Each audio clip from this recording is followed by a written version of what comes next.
Bonjour chers élèves de 3e, donc je vais enchaîner avec ce chapitre qui parlera des homothéties et rappel d'autres transformations du plan. Pour information, les dessins et les petites animations sont liés de près et de loin aux homothéties.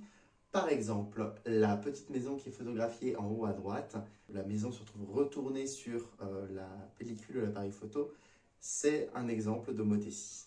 Sur la bas à gauche, vous avez une éclipse de lune qui est aussi un autre cas particulier d'homothétie. Quant aux deux animations tirées de films d'animation et de dessins animés, on va en étudier une troisième juste après, donc je ne vous en dis pas plus pour l'instant. Petit point cela dit, petite parenthèse, pourquoi appelle-t-on cela une transformation du plan? Le plan, juste pour être au clair, c'est un espace en 2D qui est plat. Le mur derrière moi est un exemple de plan. Le tableau que vous utilisez probablement à l'école est un espace plan, un espace plat. De même, votre cahier, une fois ouvert, etc. sont des plans. Alors en mathématiques, plan finalement, ça veut dire surface en 2D, plate, qui est non courbée. Évidemment, en mathématiques, on n'est pas restreint par les limites de votre tableau, du mur ou du cahier, donc on considère que le plan est infini dans toutes les directions, c'est plus facile. Alors j'enchaîne. Si tu devais décrire mathématiquement, en tout cas à l'aide d'outils mathématiques, le mouvement qui se passe dans la deuxième partie de ce gif, il y a une première partie dans laquelle Midoriya s'apprête à tendre son poing vue de face, et là, si tu devais analyser les mouvements de la caméra, notamment sur la deuxième partie du gif, qu'est-ce que tu dirais? Prends le temps de mettre la vidéo en pause et réfléchis au mouvement que tu viens de voir, ou reviens en arrière si tu veux revoir le mouvement. C'est bon? Alors, il y a plein de réponses possibles évidemment, mais on remarque alors un dézoom de la caméra. Et concrètement, comment ce dézoom se traduit? Il se traduit par un mouvement en fait de peu près tous les points de cette image. Tous ces points, quand on regarde bien, si on en suit un du doigt, par exemple, je ne sais pas moi, tu prends le nez de Deku et tu suis du doigt ce qui se passe avec son nez, il est au départ en dehors de l'image, puis petit à petit, il se rapproche du centre de l'image. De même, si on regarde le nez de Chaco ou l'épaule ou n'importe quel point qui est à peu près fixe, entre guillemets, que le personnage ne bouge pas de lui-même, la caméra, en dézoomant, ça le rapproche d'un certain point qui est le centre de l'image. Ça, tu as déjà vu en art plastique, ça s'appelle la perspective. C'est donc un chapitre, en fait, les homothéties, qui est lié à la perspective vue en art plastique. Donc, si tu devais décrire un petit peu ce qui s'est passé, tous les points du dessin sont comme attirés vers un centre, ils bougent vers ce centre. Je le représente ici par des flèches.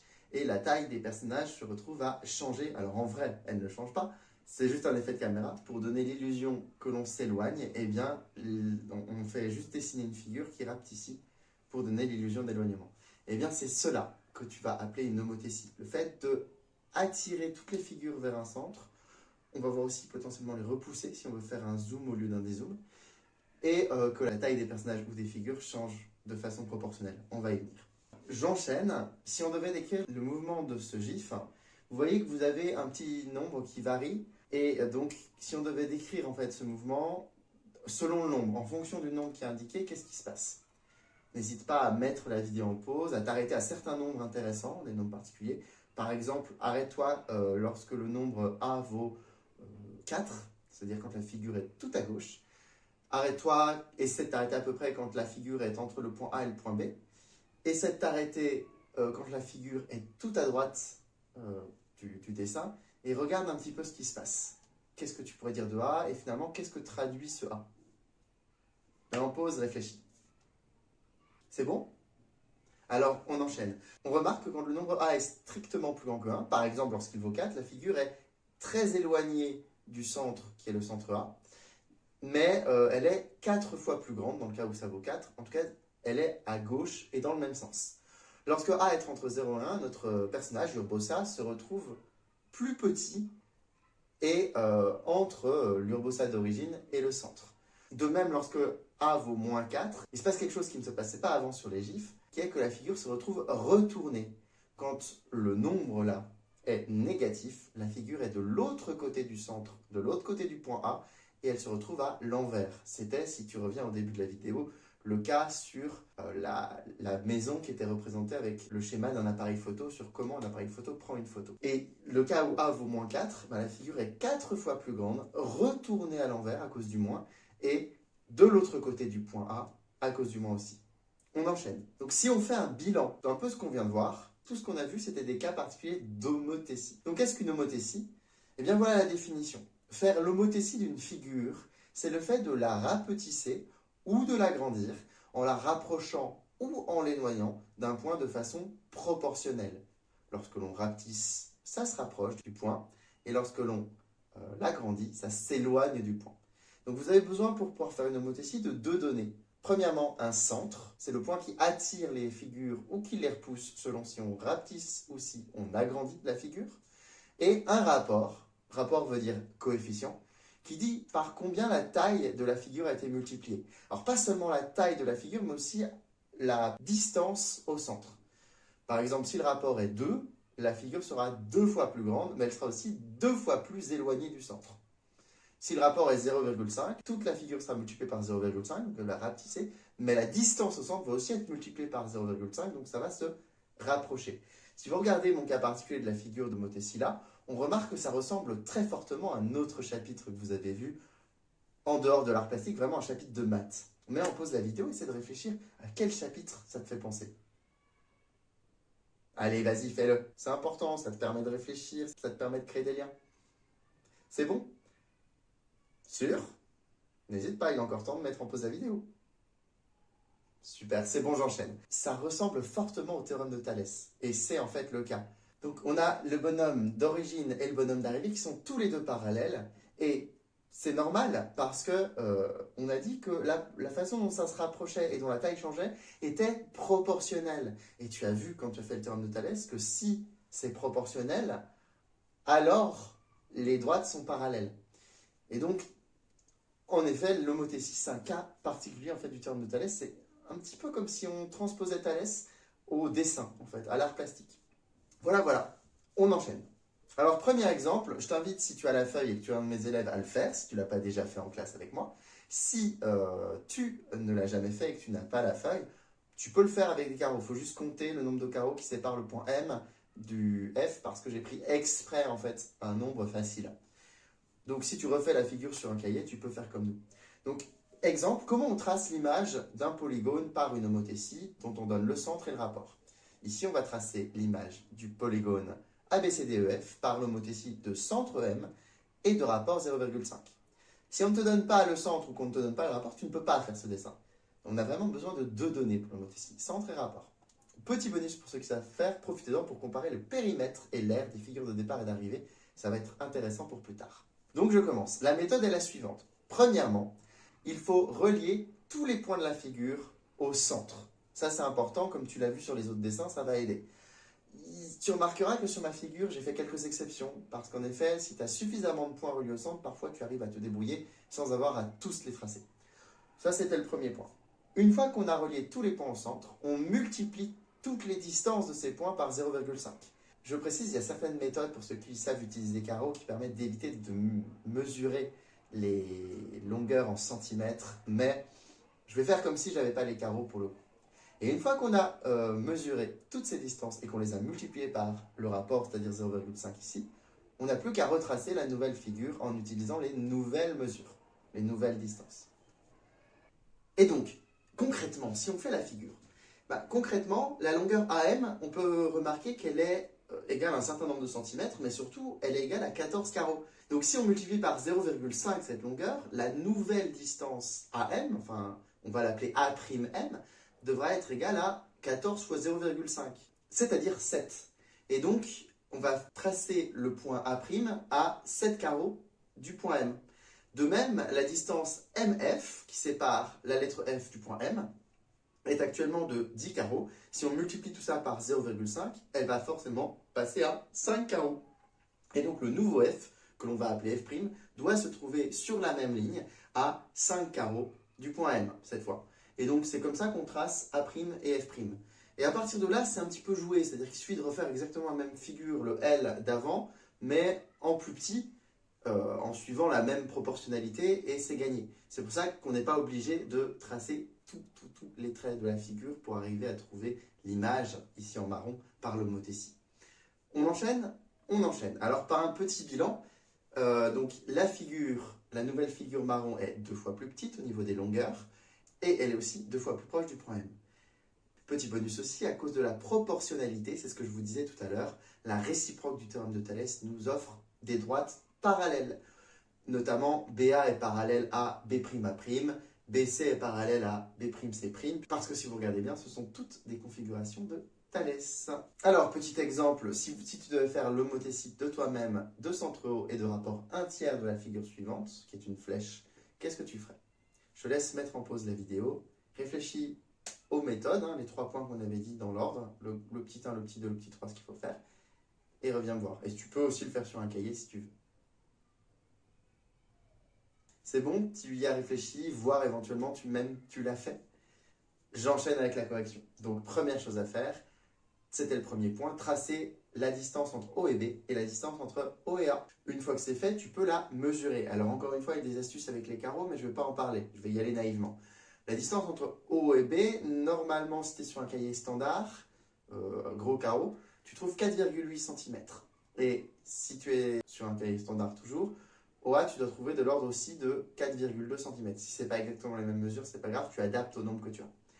Ça, c'est la première chose. On a mesuré et on a tracé. Deuxième chose, on multiplie tout ça par 1/3. OB fois 1/3, on va trouver 1,6. OA fois 1/3, on va trouver 1,4. Et donc, il va falloir faire le nouveau point B' à 1,6 cm du point O. Et OA, il faudra le faire à 1,4 cm du point O aussi. Et à la fin, troisième point, il faut bien terminer le tracé de la figure. Vu qu'entre A et B, il y avait une flèche, c'était le dessin, et bien entre A' et B', il faut faire une flèche dans le même sens. Et voilà, tu as terminé le tracé d'une homothétie. De même, je t'invite à faire sur ton cahier l'homothétie de rapport 2 et de centre C de la figure suivante. Réfléchis quelques instants, mets en pause, et on se rejoint pour le corriger. C'est bon? Eh bien, on enchaîne alors.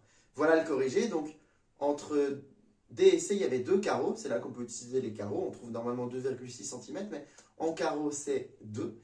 Et on va multiplier cette longueur par 2, donc D'C va faire 2 fois 2 carreaux, c'est-à-dire 4 carreaux, ou 2 fois 2,6 cm, c'est-à-dire 5,2 cm. À partir de là, dès le départ, tu avais tracé entre C et E le trait, et bien tu peux le prolonger, et après, vu que la flèche DE est verticale le long de carreau, tu fais DE' verticale jusqu'à rejoindre la droite que tu as tracée. Normalement, tu obtiens cette figure-là. On enchaîne maintenant, de même, tu peux la tracer sur ton cahier, cette figure. Il faut faire l'homothétie de centre H et de rapport -2 de la figure qui est donnée. Je te laisse mettre en pause, essayer d'y réfléchir. Allez, vas-y, réfléchis, elle est importante, celle-là. Elles sont toutes importantes, mais celle-là, c'est souvent là que vous faites des erreurs. Donc, réfléchis, qu'est-ce que tu traces en premier? Qu'est-ce que tu fais au niveau des multiplications? Qu'est-ce qui se passe? C'est bon, tu l'as? Je corrige. Alors ici, c'est là qu'il y a un piège. La distance entre H et G, c'est de l'ordre de 3 cm. Ça dépend de la taille de tes carreaux, encore une fois, mais moi, sur les miens, c'était 3 cm. Donc, rapport -2, on va tout multiplier par 2. Le moins nous dit que la figure va être retournée et va être envoyée de l'autre côté du point H. Par contre, au niveau des longueurs, vu qu'une longueur est toujours positive, elle est multipliée par, pas le -2, mais par 2. Donc GH, c'est 3 cm. G''H, ça va être 2 fois 3 cm, c'est-à-dire 6 cm. Mais attention, cette fois, ça va être toujours sur la même droite. Donc la droite GH, elle descend vers la droite, le bas à droite. Eh bien, ça va toujours être sur la même droite, mais cette fois de l'autre côté du point H, qu'on va devoir faire à 6 cm du centre, la figure, le point G'. Et de même pour F, on va devoir basculer de l'autre côté du point H. Je crois que FH, c'est aussi 3 cm, donc on va faire HF', qui va être à 2 fois 3, c'est-à-dire 6 cm, mais de l'autre côté. Et toujours le long de la droite FH, donc celle qui monte en haut à droite. Et donc, on relie la flèche et on se retrouve avec une flèche à l'envers, comme sur le dessin de l'appareil photo en tout début de vidéo. Voilà, une homothétie de rapport négatif, ça retourne les figures. Ça les agrandit si on a du -1,5 de rapport ou un rapport de -2, -3, -4. Si c'est du -0,5, ça va les rapetisser, mais dans tous les cas, ça retourne de l'autre côté du centre et la figure est à l'envers. C'est clair? Si c'est clair, changeons un petit peu de perspective pour passer au grand 2. Et voilà. Alors, cette fois, on passe aux agrandissements et aux réductions. Certaines des homothéties sont des agrandissements, certaines des réductions. Je vais y revenir. Pour l'instant, on va juste faire une petite activité. On reprend la figure de départ. Tu sais, celle dont le bonus, c'était de calculer les aires et les périmètres. Il se trouve que je vais te demander de mesurer, alors en nombre de carreaux, hein, on ne se casse pas la tête, la hauteur de la figure marron et la hauteur de la figure bleue. De même, je vais te demander de mesurer la largeur de la figure marron et de la figure bleue et ainsi de suite de compléter. Je te laisserai mettre en pause quelques instants, réfléchis à ce que tu dirais pour chacune des réponses possibles. C'est bon? Alors, hauteur de figure marron, tu obtiens 3 carreaux. Et de même, pour la figure bleue, tu obtiens 6 carreaux. On remarque que pour passer de 3 à 6, la figure bleue est 2 fois plus grande. Largeur de la figure marron, 2 carreaux. Largeur de la figure bleue, 4 carreaux. Et donc, on passe de 2 à 4 en faisant x2 cette fois aussi. Maintenant, petite pause. Périmètre de la figure marron. Je rappelle, le périmètre, souvent vous avez oublié en troisième, il faut se rappeler, c'est la longueur du tour. Donc vous comptez, vous partez par exemple du point K sur la figure marron et vous faites le chemin d'une fourmi qui ferait le tour du L. Combien de carreaux vous avez parcouru? C'est bon? Alors, ici en faisant le tour, on obtient 10 carreaux pour la figure marron et 20 carreaux de tour pour la figure bleue. On voit que le périmètre a aussi été multiplié par 2. On enchaîne ensuite avec les surfaces ou les aires. Ben là, si tu mesures l'aire de la figure marron en carreaux aussi et l'aire de la figure bleue en carreaux. Je te laisse mettre en pause en sachant que il suffit de compter les carreaux pour le coup. C'est bon? La figure marron, je corrige, on obtient normalement 4 carreaux. Il y a 4 petits carreaux de coloriage. Je rappelle pour ceux qui sont perdus que l'aire, c'est le coloriage, l'intérieur, la peinture, la surface. Et donc, là, on compte 4 carreaux de coloriage en marron et on en trouve 16 de coloriage en bleu. Et ça ne suit pas la même règle qu'avant. Avant, on avait tout fait x2. Là, pour les aires, les surfaces, ici, c'est passé à x4. Donc, il faut être précautionneux. Donc, si on résume, pour passer de la figure marron, figure antécédent, à la figure bleue, dite figure image, on a multiplié toutes les longueurs par 2. Même les longueurs un peu étranges, comme le périmètre qui font le tour, ont toutes été multipliées par 2. Mais par contre, les surfaces, elles, ont été multipliées non pas par 2, mais par 4. Ça, c'est important de le retenir, c'est souvent demandé au brevet. Et donc, maintenant, juste pour comprendre un petit peu ces histoires d'agrandissement et de réduction, voilà un petit tableau. Alors, sur la gauche, vous avez 2 exemples. Vous avez, premier exemple, un tout petit cube de Rubik's Cube qui est transformé par une homothétie en un Rubik's Cube 2x2x2. Alors, je sais, on est dans un chapitre qui parle de homothétie et transformation du plan, donc des choses plates. Mais dans cette partie-là, on va aller un tout petit peu plus loin, prendre de l'espace et du volume pour parler aussi d'espace. Donc là, voilà, c'est un exemple en 3D, un tout petit morceau de cube transformé par homothétie en un plus grand cube. On appellera ça un agrandissement, puisque le deuxième cube est plus grand.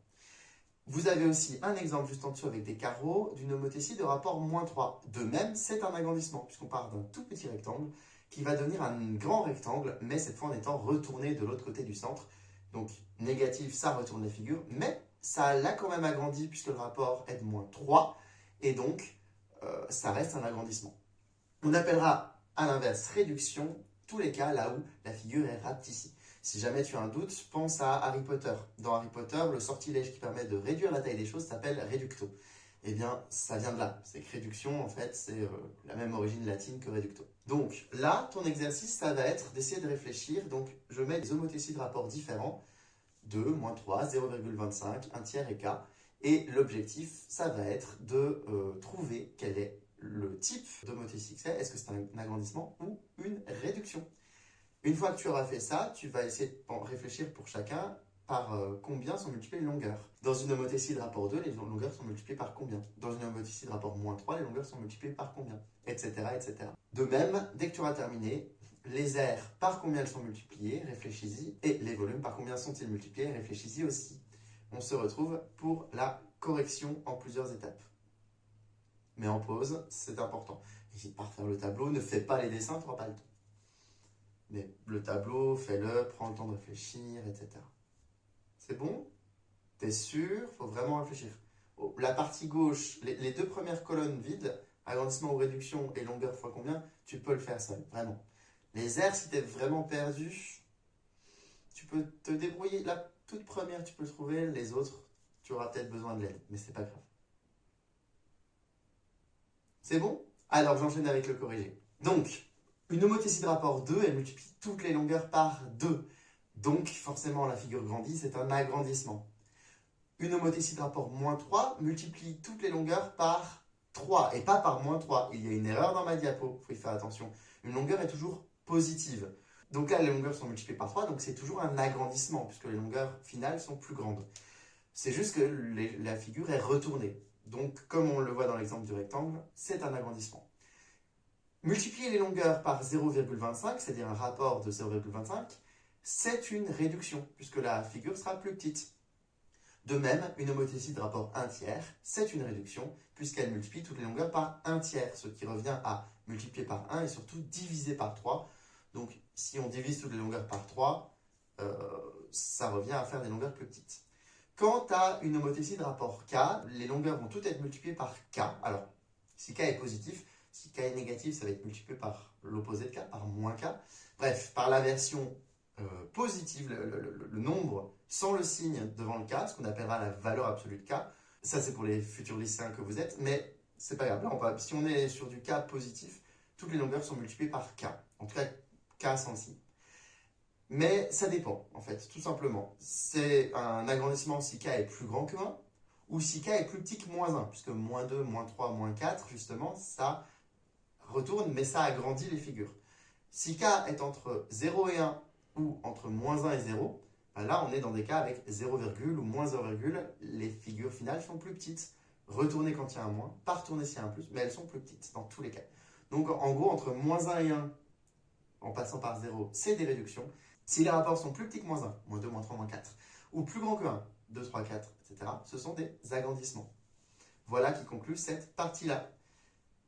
Alors, pour les aires, je t'invite à penser à la formule de l'aire d'un rectangle. Vraiment, toutes les formules d'aire, que ce soit l'aire du carré, l'aire du disque, l'aire d'un losange, l'aire d'un triangle, etc., elles sont toutes plus ou moins ressemblantes à l'aire du rectangle. Elles sont même basées dessus, pour la plupart d'entre elles. Et donc, je t'invite à réfléchir, mettre en pause la vidéo et donner la formule de l'aire d'un rectangle, ça va t'aider. De même, pour préparer les volumes, il va falloir mettre la formule du volume d'un parallélépipède rectangle, autrement dit d'un pavé droit. Elle va t'aider aussi. Mets en pause, essaie de trouver ces deux formules d'aire et de volume, et on revient juste après, ça va te donner de l'aide pour les deux dernières colonnes. C'est terminé? Super. Alors, l'aire d'un rectangle, c'est longueur fois largeur, aussi abrégé en petit l fois grand L. Quant au volume d'un pavé droit, c'est la même, un peu plus élargie, c'est longueur fois largeur fois hauteur, qu'on abrège en grand L fois petit l fois petit h. Ok? Donc on va utiliser ça pour trouver par combien sont multipliées les aires. Donc mets en pause, réfléchis un petit peu à l'aide de cette formule, qu'est-ce qui se passe en sachant, en utilisant la colonne des longueurs fois quoi. C'est bon? T'as mis en pause? T'as trouvé? Ou t'as en tout cas essayé de trouver? T'as des idées de réponse, même si fausses, c'est pas grave. Le but c'est de chercher, pas de réussir. Alors, j'enchaîne avec le corrigé. Si tu regardes bien ta formule longueur fois largeur, toutes les longueurs, et je mets un S à longueur, c'est pas la longueur, c'est vraiment toutes les longueurs, la largeur, le périmètre, la hauteur, etc. Toutes sont des longueurs. Ben, on a vu que toutes les longueurs étaient multipliées par 2 dans l'homothétie de rapport 2. Donc, ton grand L va être multiplié par 2 et ton petit l va aussi être multiplié par 2. Donc, ça rajoute un x2 dans la formule à gauche et un x2 dans la formule à droite. Et donc, bilan, si ça rajoute un x2 x2, ben en fait, l'air va être multiplié par x2 x2. L'air va être multiplié par 4. Autrement dit, 2 au carré. Si on regarde l'homothétie de rapport moins 3 cette fois, on a vu que les longueurs étaient multipliées par 3.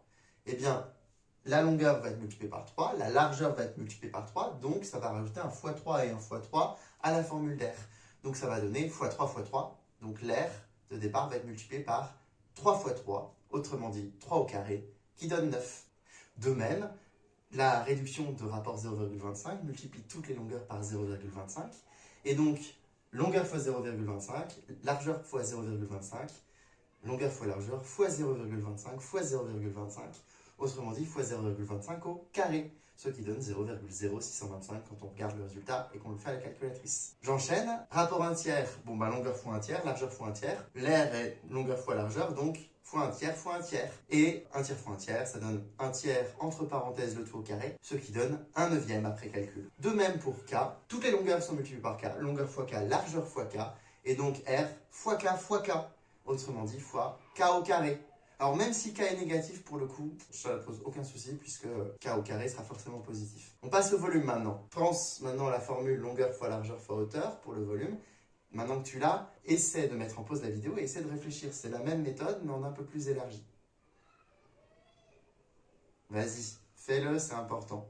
C'est le genre de question qui tombe au brevet et si tu ne l'as pas fait, si tu n'as pas réfléchi, ça devient l'enfer. Alors si tu as réfléchi, ça devient évident. C'est bon, tu l'as fait, tu t'es aidé de la petite formule ou pas, mais donc tu as trouvé. Je passe au corrigé. Donc l'homothétie de rapport 2 multiplier toutes les longueurs par 2. Donc longueur fois 2, largeur fois 2, hauteur fois 2. Bon bah le volume est multiplié par 2 fois 2 fois 2, autrement dit 2 au cube, ce qui donne 8. L'homothétie de rapport moins 3 multiplier toutes les longueurs par 3. Donc fois 3 pour la longueur, fois 3 pour la largeur, fois 3 pour la hauteur. Le volume est fois 3, fois 3, fois 3, autrement dit fois 3 au cube, qui fait 27. Pour la réduction, donc toutes les longueurs multipliées par 0,25, donc fois 0,25 fois 0,25 fois 0,25, le volume est fois 0,25 au cube. Autrement dit, ça donne le résultat qu'il a. La réduction de 1 tiers, donc 1 tiers fois 1 tiers fois 1 tiers, ça va donner 1 tiers le tout, entre parenthèses, au cube. Autrement dit, 1 sur 27. La réduction ou l'agrandissement de rapport K, longueur fois K, largeur fois K, hauteur fois K, le volume va être multiplié par K fois K fois K, autrement dit par K au cube. Si K est positif, si K est négatif, ce sera moins K au cube, mais c'est un détail. C'est bon pour toi? Alors maintenant qu'on a fait assez de perspectives, on va revenir sur une partie plus classique qui sont des rappels de 5e, 4e et 3e. Et donc pour ça, je change de perspective. Vu que c'est des rappels, on redescend un peu. T'es prêt à redescendre? Voilà, donc maintenant qu'on est redescendu un peu, rappel sur les isométries. Alors qu'est-ce qu'une isométrie? Ça vient du grec, iso. Iso, ça veut dire même, et métrie, ça veut dire mesure. Et donc, les isométries, c'est les transformations qui gardent les mêmes mesures. Autrement dit, pas les homothéties, puisque les homothéties changent les tailles des objets. Mais tu en connais déjà. Les isométries, en fait, que tu connais, c'est la symétrie axiale, le fait de mettre une figure dans un miroir, de faire le miroir d'une figure, le reflet d'une figure. Donc, pour ça, tu as besoin de connaître un axe. C'est une isométrie, puisque ça ne change pas la taille des figures puisque la main gauche et la main droite ont la même taille. Donc la symétrie axiale est une isométrie. La symétrie centrale aussi, le fait de retourner une figure, de lui faire un demi-tour, ça ne change pas sa taille, c'est donc une isométrie. Et donc pour pouvoir faire une symétrie centrale, tu as besoin de connaître un point bien particulier, le centre de la symétrie. Tu l'as vu en 5e celle-là. Les rotations vues en 4e, dans lesquelles tu as besoin d'un centre, un certain point, un angle et un sens dans lequel tu tournes, sont des isométries. Et enfin les translations, que tu as aussi probablement vues en 4e, dans lequel tu prends soit un point de départ et un point d'arrivée que tu relis par une flèche, soit la flèche directement qui donne la direction dans laquelle tu glisses, le sens, c'est-à-dire est-ce que tu glisses dans un sens ou dans l'autre, et la longueur de laquelle tu glisses, c'est aussi une isométrie. Alors pour s'entraîner avec ces isométries, voilà, quelques exercices, mets en pause la vidéo, essaie de donner l'image des figures sur la vidéo. Alors tu peux pas tracer sur ton téléphone ou sur ton ordinateur, mais essaie de trouver où est la figure, essaie de voir, ou alors refais le dessin rapidement sur un cahier, ça prend un peu de temps, hein, ça j'en suis conscient. Essaie de trouver l'image de HIM par la symétrie d'axe CJ. C'est bon? Mets en pause s'il le faut. Ok, j'enchaîne. De même, essaie de trouver l'image du triangle ADE par la symétrie de centre J cette fois. C'est bon? T'as mis en pause, t'as essayé de trouver? Je te mets le corrigé des deux. HIM est envoyé, si tu le vois, je l'ai colorié en jaune. Il est envoyé par la symétrie d'axe CJ sur SOR. Alors comment je le sais? Déjà, j'ai tracé l'axe CJ, qui est le même que l'axe QC, et j'ai regardé si je pliais selon cet axe où était envoyé le triangle jaune HIM. Et la réponse est SOR. On peut y aller point par point. Le I est envoyé sur O quand on l'envoie de l'autre côté de la droite CJ. H est envoyé sur S et M est envoyé sur R. Pour le triangle ADE, je l'ai tracé en vert, il est envoyé sur le triangle OPS par la symétrie de centre J. Pourquoi? Parce que cette fois, symétrie centrale, tu envoies E de l'autre côté du point J. Tu trouves O. Tu envoies A de l'autre côté du point J avec la même distance. Elle est à 2 carreaux de J. Donc le point d'arrivée sera aussi à 2 carrés de J de l'autre côté. Donc A est envoyé sur S. Le problème étant que D est envoyé non pas sur je ne sais quoi, D est envoyé sur P. puisque pour que D soit envoyé de l'autre côté de J, il faut traverser deux triangles, mais sans passer par les traits. Il n'y a aucun trait qui est tracé entre D et J, mais il faut aller de l'autre côté de J, sans passer par les traits tracés, c'est un trait imaginaire, et on va se retrouver sur le point P. D'où ADE qui est envoyé sur SPO. Cette fois, l'image du losange ADIE par la translation qui transforme P en K. Prends le temps de faire la pause, de trouver. De même, dès que tu auras trouvé, essaie de faire l'image du losange ADIE toujours par la rotation de centre E d'angle 60 degrés et dans le sens inverse des aiguilles d'une montre. Mets en pause, réfléchis. C'est bon? Alors j'affiche les réponses. Donc ADIE est envoyé sur JNRO. Alors comment je le sais? La translation qui transforme B en K, elle consiste à descendre de deux traits vers le bas et la droite. Et donc tous les points A, D, I et O vont devoir descendre de deux traits en bas à droite. A va descendre et va arriver sur J, D va descendre et elle va arriver sur N, I va descendre et elle va arriver sur R, et E va descendre et arriver sur O, d'où JNRO. Pour la rotation, ADIE est envoyé sur DIJE. Comment je le sais? Déjà, E est le centre. Donc E est un point qui ne bougera pas. C'est marqué là dans ma preuve. E est envoyé sur E. A doit tourner de 60 degrés. Or, il se trouve que tous les triangles ici sont des triangles équilatéraux. C'est pas marqué, mais c'est implicite dans ce genre de dessin. Et donc, on tourne de 60 degrés. Chaque triangle équilatéral forme un angle de 60 degrés. Donc A, si on le fait tourner autour de E de 60 degrés, on obtient D. Et de même pour les autres points. Et c'est comme ça qu'on trouve le losange. C'est bon pour toi? On enchaîne avec un dernier trio d'exemples. L'image du triangle JKO par homothétie de centre J et de rapport -2, cherche-le. Pareil par une homothétie de rapport 2. Et enfin, le losange FINJ par l'homothétie de centre J et de rapport -2. Je te laisse chercher. C'est bon? T'as mis en pause, t'as pris le temps de réfléchir où est envoyé quoi? Donc, JKO est envoyé sur IHA. En effet, homothétie de centre J et de rapport -2, on a un petit triangle qui est collé à J. Il faut prendre le triangle qui est de l'autre côté, qui est aussi collé à J, qui est 2 fois plus grand, puisque le moins fait renverser la figure et l'envoie de l'autre côté de J. L'homothétie de rapport 2, ce sera un triangle qui est 2 fois plus grand, toujours collé à J, puisque celui de départ était collé à J, mais 2 fois plus grand, cette fois du même côté, d'où JLS.